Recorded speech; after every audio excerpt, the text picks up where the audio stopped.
Halo, selamat datang di kantor hukum.id. Saya Daniel, advokat di firma hukum Gustopo dan rekan. Topik kali ini mengenai kontrak kerja. Kita akan mengulasnya dari kacamata calon karyawan. Apa-apa saja sih yang perlu diperhatikan? Dan apa-apa saja yang harus kita ketahui? Yuk kita ulas.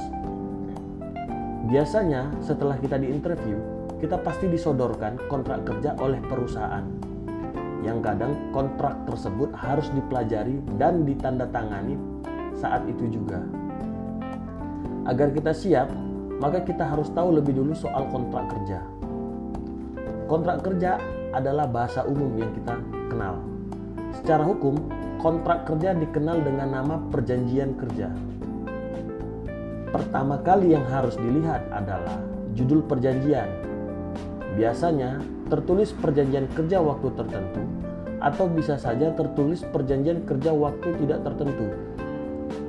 Perjanjian kerja waktu tertentu atau disingkat PKWT dan perjanjian kerja waktu tidak tertentu atau disingkat PKWTT merupakan bahasa resmi yang diatur oleh undang-undang.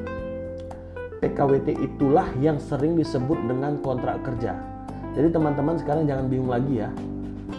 PKWT adalah kontrak kerja, yang artinya perjanjian tersebut diatur jangka waktu berlakunya.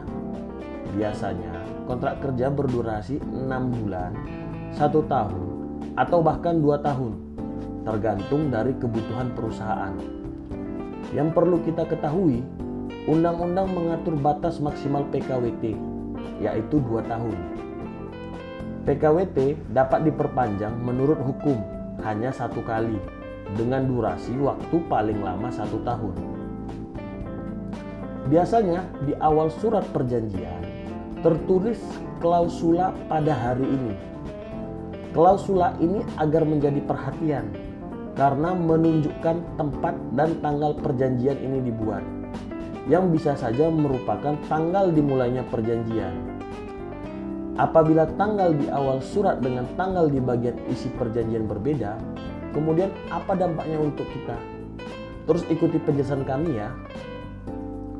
Pihak pertama biasanya adalah pihak perusahaan atau pihak pemberi kerja. Cukup menjadi perhatian siapa orang yang mewakili perusahaan. Apakah direktur atau manajer? Yang pasti orang tersebut adalah orang yang berhak menandatangani kontrak kerja. Secara hukum, yang boleh mewakili perusahaan adalah direkturnya, sesuai dengan akta perusahaan, atau manajer yang mendapatkan surat tugas dari direktur. Kemudian teman-teman harus memperhatikan mengenai alamat perusahaannya di mana. Hal tersebut nantinya berkaitan dengan pendaftaran BPJS Ketenagakerjaan teman-teman.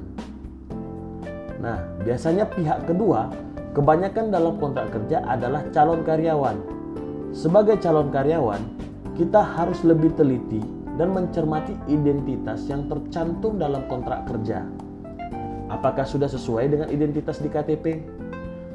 Nah, pertanyaannya mengapa menjadi penting?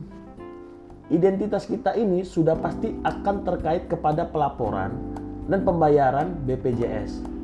Berikut juga pelaporan dan pembayaran pajak sesuai dengan NPWP. Teman-teman sudah punya NPWP dan BPJS kan? Oke, kita teruskan ya.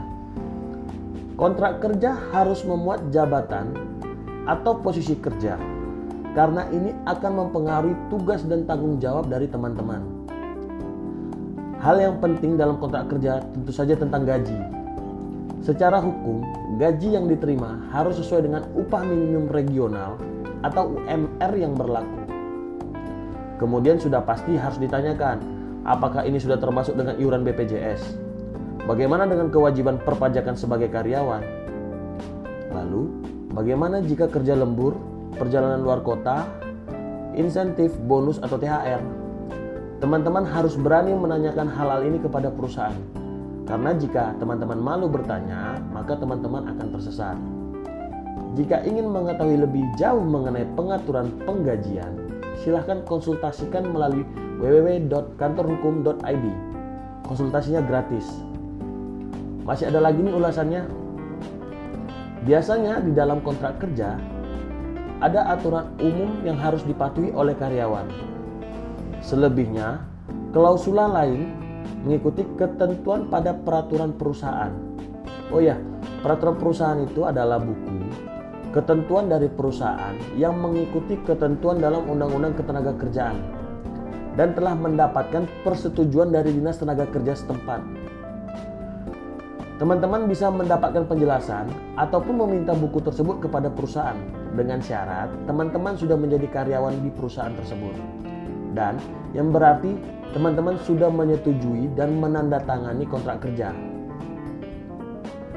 Nah, biasanya hal ini sering ditanyakan oleh calon karyawan mengenai NDA, istilahnya Non-Disclosure Agreement, atau secara bahasa Indonesia dikenal dengan perjanjian kerahasiaan.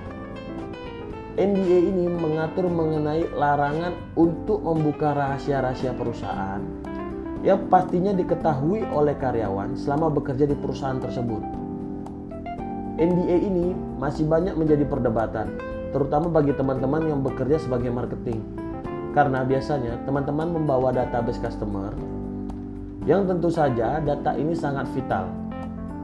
Belum lagi teman-teman yang bekerja di divisi IT yang banyak mengetahui mengenai source code dan data-data lainnya. Agar tidak menjadi keraguan dan berhati-hati dalam bekerja, jangan ragu teman-teman untuk konsultasi kepada kami di www.kantorhukum.id. Oke rekan-rekan, sekarang sudah paham kan poin-poin apa sajakah yang harus ada dalam perjanjian kerja? Cukup sekian penjelasan dari kami. Kita lanjutkan pada kesempatan yang lain. Terima kasih telah menonton video ini. Jangan lupa klik like, subscribe, dan bunyikan lonceng agar Anda tidak ketinggalan.